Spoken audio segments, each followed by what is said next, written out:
Welcome to Jim White's webinar series.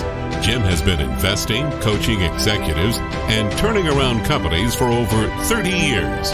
Now your host, Dr. Jim White.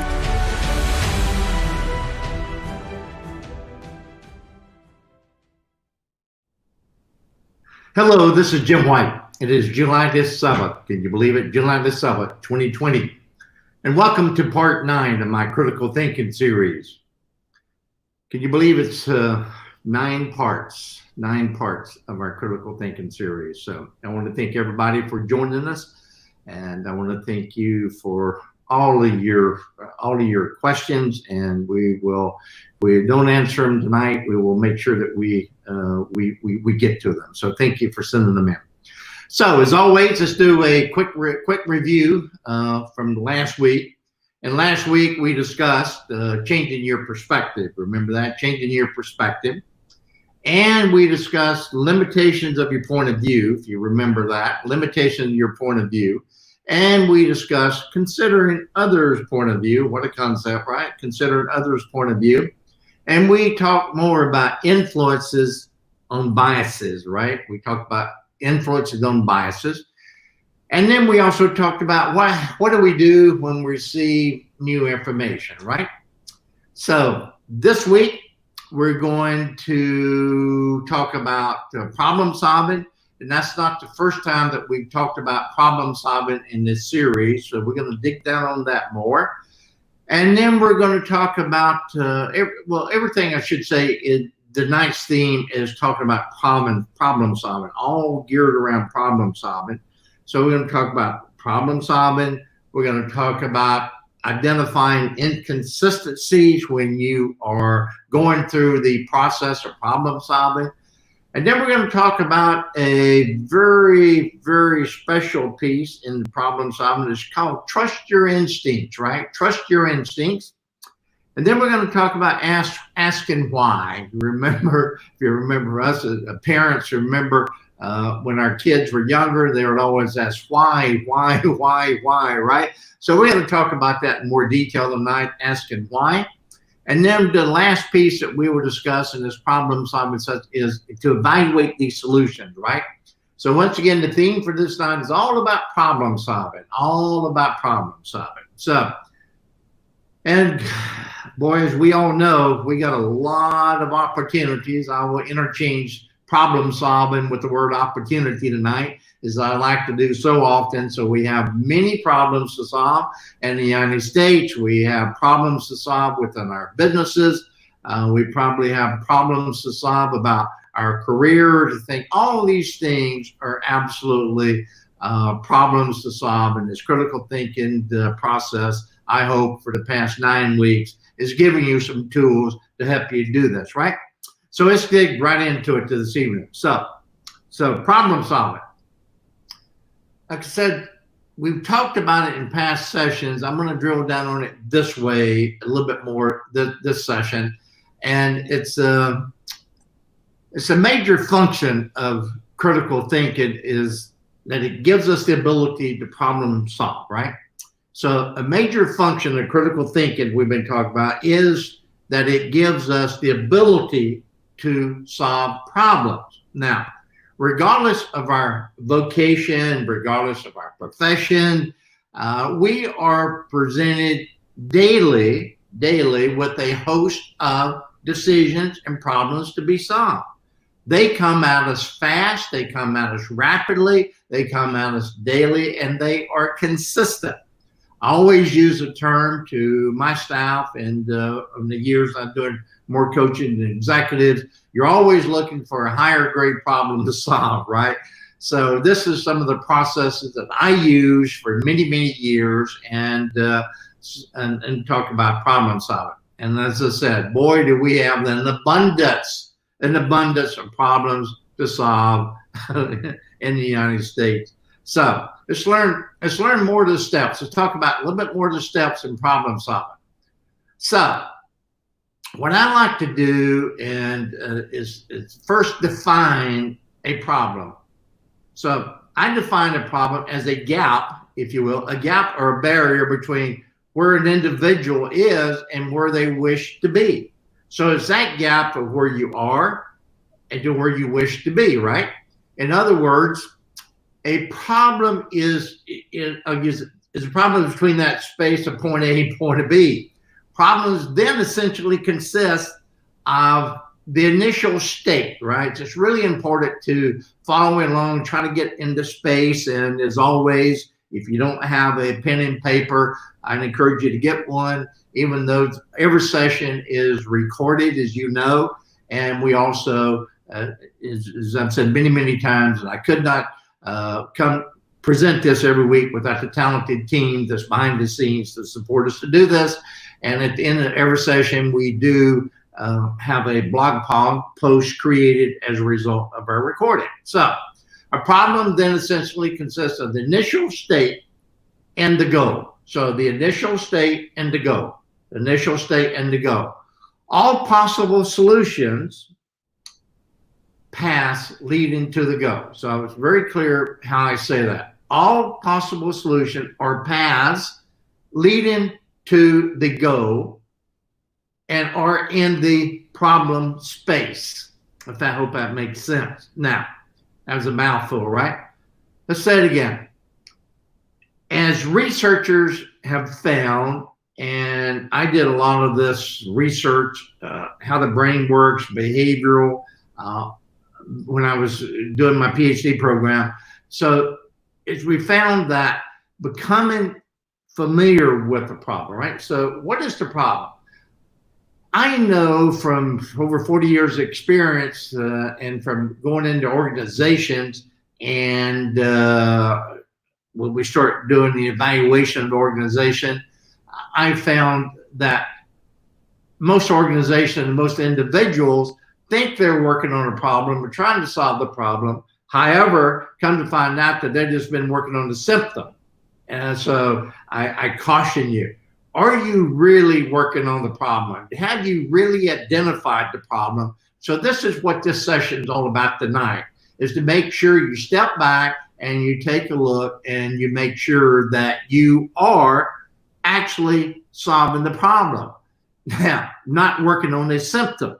And I know this is the case over and over and over, seen it thousands of times in organizations. So we have the stages of making sure that you're working on the problem. The right problem is the preparation, become familiar with it, right? And then trying to, what I call, increase the production or enhance to really understand what that problem is. And the other thing that we do through this problem solving process, at the end, we got to make some adjustments and we got to do some evaluation, right?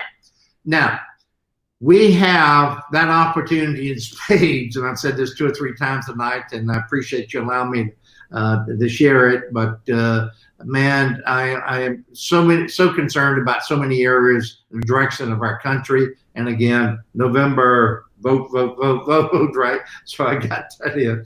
So I get a lot of feedback on that. But yeah, I'm passionate, love our country, and we have got to get what I call get in the game. And I'd encourage us to do that, whatever it is, at whatever level. Let your voice be heard in a friendly, nonviolent way, but it's just get involved, and that is about problem solving, right?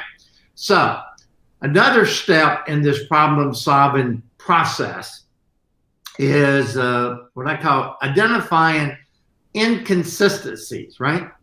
Now, a lot of attorneys, if you've ever been around attorneys, if you've ever seen anything, maybe you've seen it on TV, see some of these courtroom dramas, how the attorneys are going out and they're trying to look at inconsistencies in the story, right? So this is what I mean about inconsistency. So that's what you're doing when you are you're identifying the problem, you're enhancing it. You want to make sure before you start putting resources, or I should say rolling out resources to solve a problem, you got to make sure that you're actually working on the real problem, right? So this is, again, very current. And so during that process, you are looking for inconsistencies as you're doing this process. So critical thinking is about how to connect the 2 points in a problem. So how to connect 2 points in a problem. However, like I said, critical thinkers are so often presented with those inconsistencies.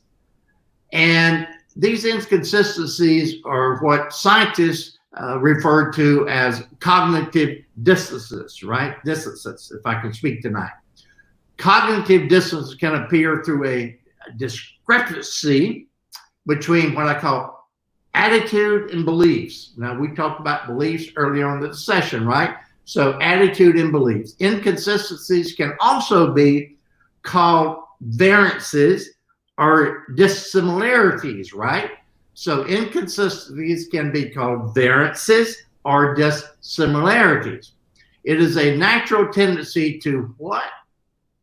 To eliminate inconsistencies. So it's a natural tendency to want to eliminate.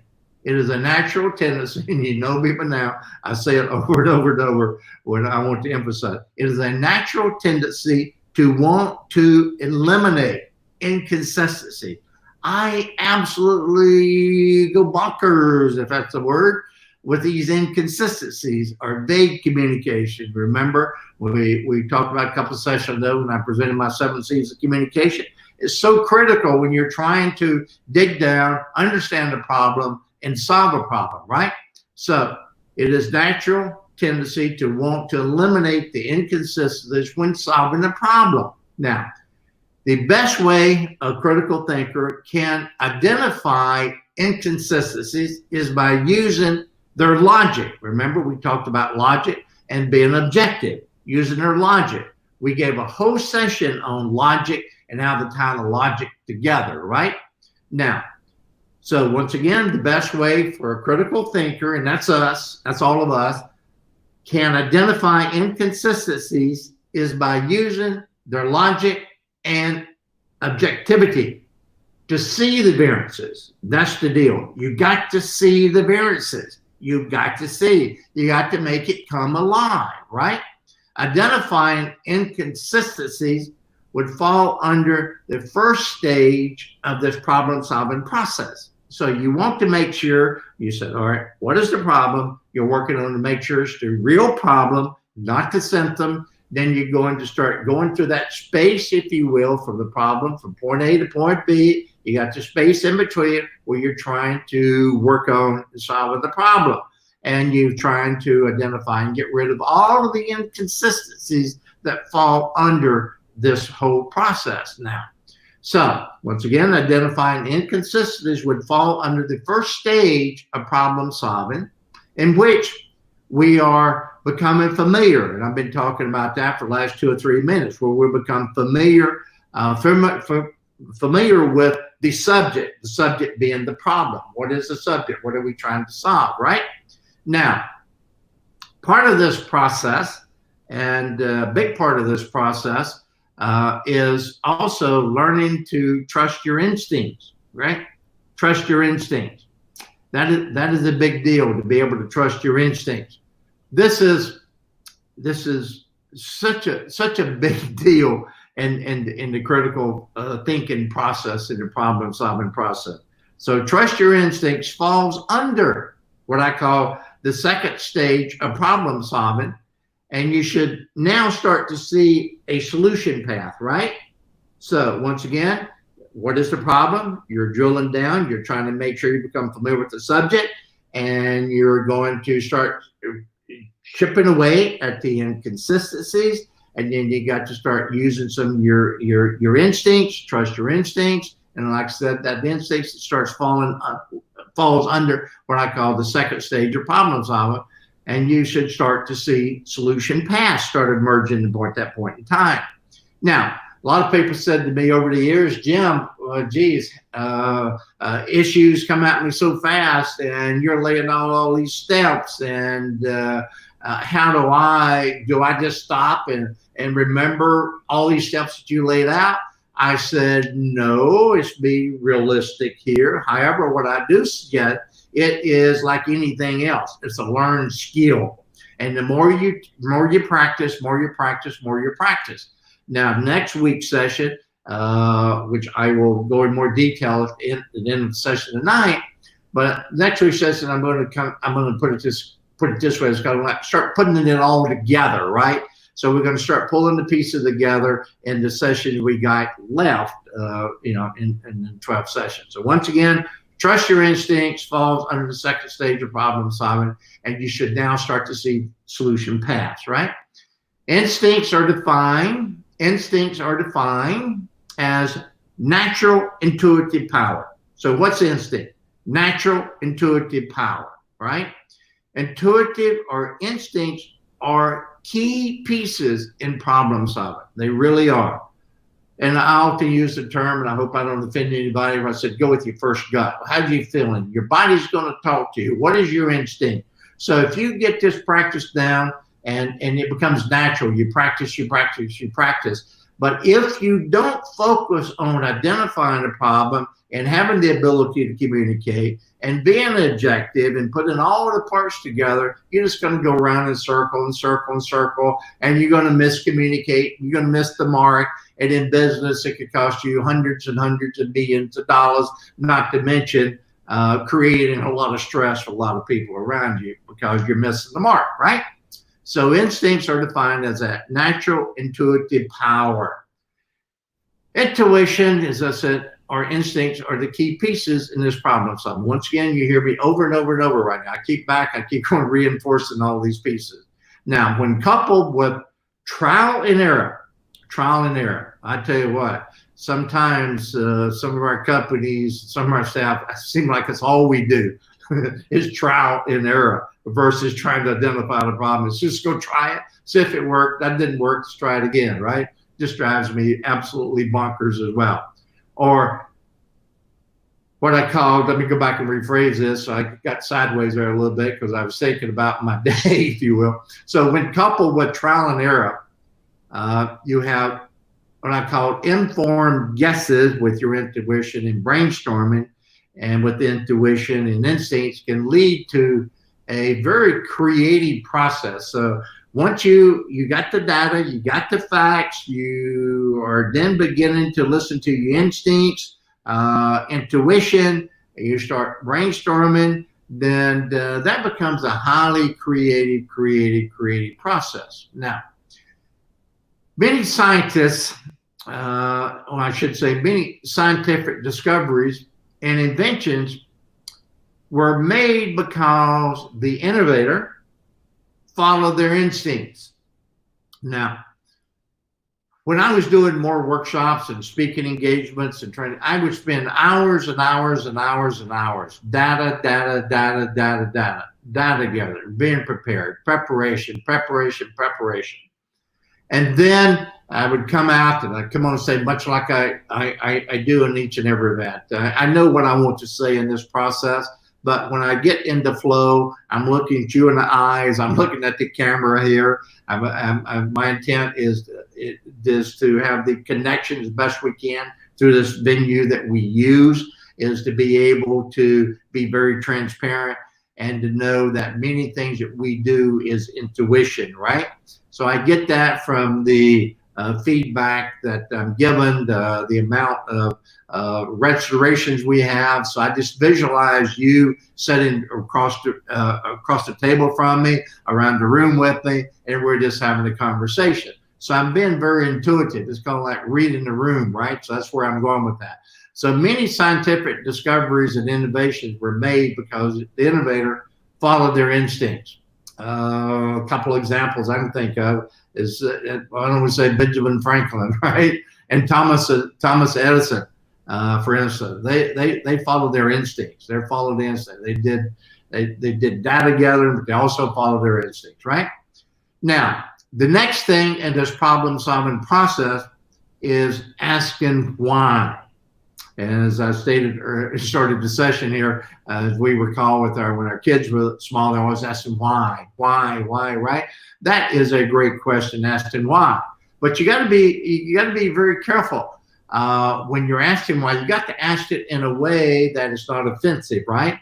or where you're second guessing someone. So you got to be able to ask why, and that's just as important as we discussed in a previous session. Asking the right question, right? So you got to learn how to ask the right question, and then once you ask the right question, you really get good with that. Then when you start getting information, you got to start asking your why. I do this, what I call a mental scan on a daily basis. I'm trying to solve a problem. I love to use a whiteboard. I go to a whiteboard, and in years past, I used to have whiteboards from the ceiling to floor. Just go to the whiteboard, put together all types of trees and draws. Then I would say, why? Question mark. Step back and look at it. And I'd say, what's the question what is the question? What is the answer? What is the why behind the question, right? So we talked about how important that was to being able to ask the right questions in the previous session.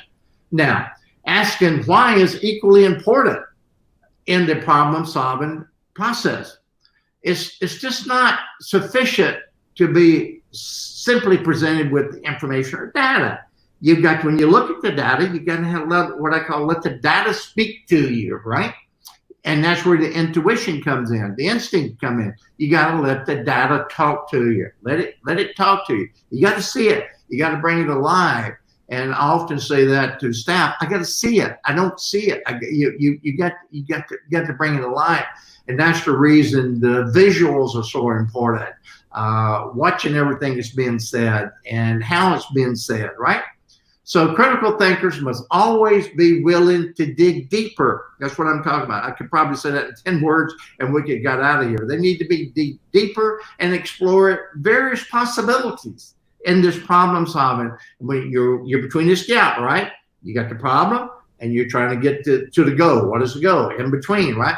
Asking why can fall under any of the 3 stages of problem solving, right? They can fall under asking why, but in respectful. And it's got to be time. I see a lot of people start asking the why question, and they're presented out of sequence, right? Or out of the wrong timing. Everything is timing, right? Everything is timing. So we've done all of this, and then we're coming down, and now we want to evaluate. Evaluate the solutions. Evaluate what we've been able to do. Once a possible solution has been derived, like I said, you feel that you can start moving forward to a solution and start putting together action steps, right? That's what I always talk about. Once you got a problem, you got to put an action step together. Got to have a roadmap, right? You're solving a problem, you come to a solution. Now, you cannot, however, or should not, however, I should say, overlook the all-important step of the evaluating all the possible solutions. Now, sometimes one problem, as you know, has more than one solution. And I think I introduced you to you in a previous session, a process that I created many years ago called team consulting, remember? And where I talk about the 10-minute timed exercise, 10 minutes. And it always starts out with a how-to question. So how to earn $1 million overnight, a how-to. And that's how we start the problem-solving process. How to increase, or how to achieve excellence in this. How to, right? So that is an absolute important process evaluating. Sometimes one problem, as I said, has more than one solution. So that's what you got to do. And I say to people a lot of times, you're trying to wrap up the whole kitchen sink into one problem. You got to separate the problems. You got to break it down into manageable pieces, if you will. So it has more than one solution. Taking the time to evaluate the efficiency of each alternative is also very critical for the critical thinking skills, right? Very critical. Now, evaluation is also called judgment, right? And that word kind of makes my hair stand up on my neck a little bit, but anyways, called judgment, right? And that's the 3rd stage of problem solving. The critical thinker should evaluate each alternative and then judge which one is the best. And you got to make a decision. That's another thing that I see about the process. And I'm going to be talking more about that next week in the sessions as leading up to session 12 is decision making, right? And go back and revisit that, making decision. And sometimes no decision is a decision, right? So we see a lot of that play out as well. So the following steps in evaluating the techniques, and what I wanted to do is just briefly, I won't take too much time on this, but if you're in a group setting and you are trying to get a collective feedback from a group, you get a lot of information, and there's many different processes you can use. One that I've used over the years is very successful, called multi-voting. That's where you get say a ton of stuff thrown on the wall, and then what you do, you take the total number of items that you want to solve, divide by 2, that's the number of votes. You keep getting it down, you get down to three possible solutions if it's a team involved, right? So that would keep you going, right? So a lot of information again tonight, tons of information, and this problem solving process, man, it goes back to the Middle Ages, right? And it's so critical. This critical thinking process is just fantastic. So just fantastic. So it is absolutely a pleasure to be able to share this with you. And as always, that's what I wanted to say tonight, right? That's it. That's all I wanted to put out. Just wanted to leave with that little piece, the problem solving and all the steps that's involved in that. So once again, as I said, next week, we're going to start putting it all together. And a lot of people come to ask, Jim, this is so much content, and I realize it is a lot of content, and I want to give you that content for what reason? To help you to improve your personal life and your professional life. That's the only reason we do this each and every week, is to hopefully give you some tools that's going to benefit you, right? So I put it all together process. We're going to be doing on the next 2 or 3 sessions. We're going to be talking about how to retain the new skills that you've learned through this process. We're going to be talking about how to reflect and learn from the mistakes that we made over time. We're also going to be always asked the right question, and we're going to be talking more about that. And we're going to be talking about how to practice critical thinking. And right now, I hope each and every one of you is practicing this from week to week, if you will. And I hope you're going back and viewing the other videos. And I hope you're going to the blog and downloading all of the information that we put on the blog together, and go out and buy a 3-ring binder and the 3-hole punch it, and put all that information in there. And do not hesitate to reach out with us if you want some more data, more clarification on anything. That would be great as well.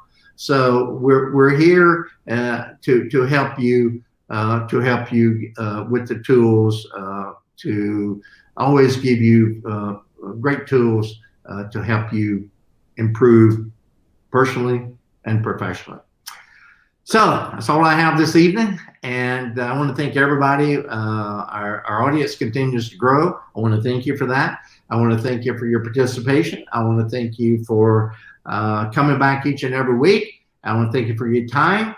And I'm going to say, please, please, please be safe. Please, please, please practice PPE. This COVID-19 thing is not over. It's not over. And let's make sure that we have our masks on, social distancing, and be respectful of the people who are around. So with that, thank you. Have a great evening, and we'll talk to you next week. Good night. Thank you for your participation and interest in Jim White's webinar series. To stay in touch with Jim, go to www.authorjimwhite.com.